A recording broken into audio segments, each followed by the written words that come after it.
वर्षानुवर्ष लागलेल्या कलंकाचा सामना करत उपेक्षित समाज घटक राहिलेल्या भटक्या विमुक्त पारधी समाजातील युवा वर्गानं आता शिक्षणासह लोककलेची नवी वाट धरली आहे। बुलढाणा जिल्ह्यातील साकेगाव इथल्या पारधी समाजाच्या 100हून अधिक तरुण-तरुणींनी राज्याच्या लोककलांच्या माध्यमातून रोजगार मिळवत सन्मानानं आयुष्य जगण्याचा मार्ग निवडलाय। ज्या समाजाकडे पाहण्याचा दृष्टिकोन अनेकदा संशयाचा राहिलाय, त्याच समाजातील कलाकार आज मंचावर आपल्या कलेची छाप उमटवत आहेत।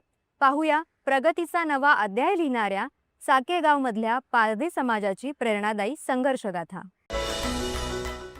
ज्या समाजाकडे पाहण्याचा दृष्टिकोन नेहमीच संशयास्पद राहिला, ज्यांच्या नशिबात फक्त भटकंती आणि उपेक्षाच आली, तो म्हणजे फासे पारधी समाज। मात्र आता हा समाज सन्मानाने जगायला लागलाय। बुलढाणा जिल्ह्याच्या चिखली तालुक्यातील साकेगाव या गावात पारधी समाजाची जवळपास 150 घरं आहेत। एकेकाळी गरिबी आणि रोजगाराअभावी गुन्हेगारीकडे वळणारा हा समाज आता शिक्षणाच्या मुख्य प्रवाहात येतो आहे।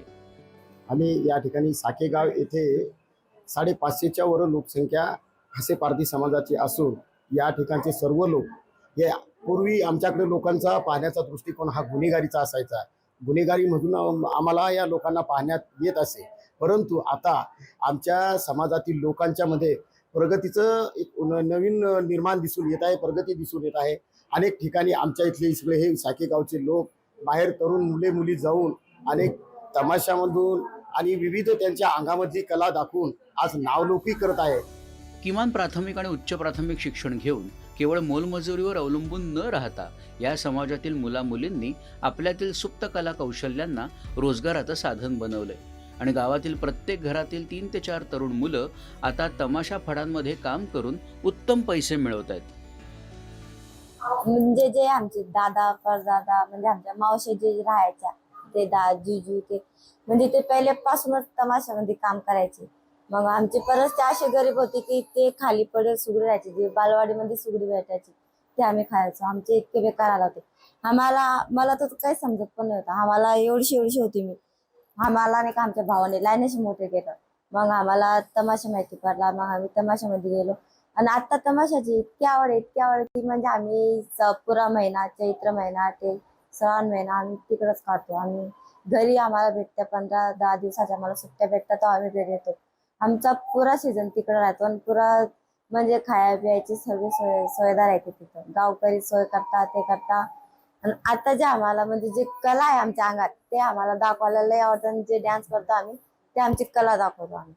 आमच्या आजी होती, मावश्या होत्या, ते तमाशात जायचे, पण आमची परिस्थिती अशी होती साहेब की आम्हाला 2 टायमाचं जेवण सुद्धा आम्हाला भेटायचं नाही, अशी परिस्थिती होती। मग एक विचार केला की बा आपल्या मावशी जायच्या, आपल्या आजी जायची, मग चला आपण बी जाऊ। मग आम्ही बी तिथं कदम उचलला तर मग आम्हाला थोडंफार इज्जत भेटायला लागली। साकेगावमधील तरुणी नामांकित तमाशा मंडळांमध्ये कलावंत म्हणून काम करतायत। यातीलच एक आहे रेश्मा, जी रेश्मा राणी या नावानं खानदेशात ओळखली जाते।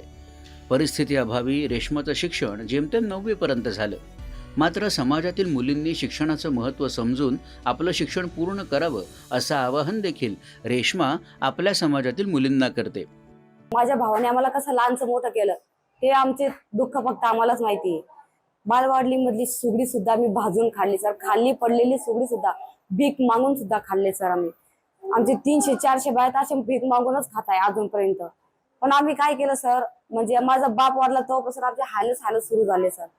मग आम्हाला आमच्या अगोदर आमच्या मावशान ते जायच्या त्या तमाशा क्षेत्रामध्ये। मग पोटापाणीसाठी आम्हाला जावंच लागतं सर तमाशामध्ये। आम्ही गेलो सर, तिथं आम्हाला इज्जत भेटते, आम्हाला इज्जत करतात। एकेकाळी पोलिसांच्या भीतीनं जंगलात लपून बसणारे पाय आज मंचावर घुंगरांच्या तालावर अभिमानाने थिरकताना दिसतायत। दूरदर्शन बातम्यांसाठी युवराज वाघ, बुलढाणा।